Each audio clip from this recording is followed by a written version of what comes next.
आज आपण पाहणार आहोत इयत्ता चौथी स्कॉलरशिप परीक्षा बुद्धिमत्ता या घटकातील आकलन हे पहिला धडा।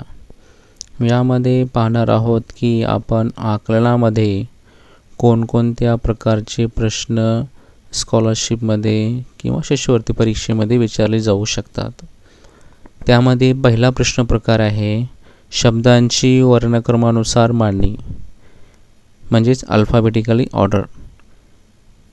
यामध्ये काही शब्द दिले जातात, या दाखवल्याप्रमाणे पॅरोट, पिकॉक, पेंग्विन, पिकल याप्रमाणे काही शब्द दिले जातात। या शब्दातील पहिला जो अल्फाबेट आहे तो अल्फाबेट ABCD नुसार लावून घ्यायचा असतो।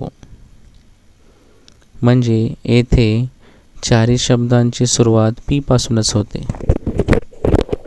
पॅरोट, पिकॉक, पेंग्विन, पिकल हे चारही शब्दाची सुरुवात P पासूनच होते।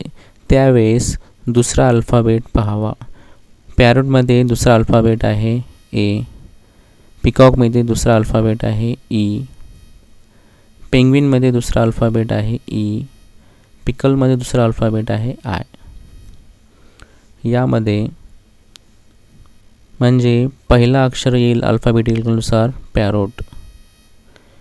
आता पिकॉक, पेंग्विन, पिकल यामध्ये पुन्हा तिसरा शब्द पाहायचा की तिसरा शब्द कोणता आहे।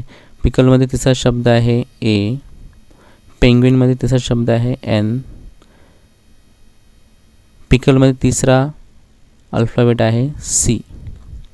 यामध्ये पिकॉकमध्ये तिसरा अल्फाबेट E आहे, म्हणजे पहिला अक्षर अल्फाबेटिकलनुसार येईल पॅरोट आणि दुसरा शब्द येईल पिकॉक।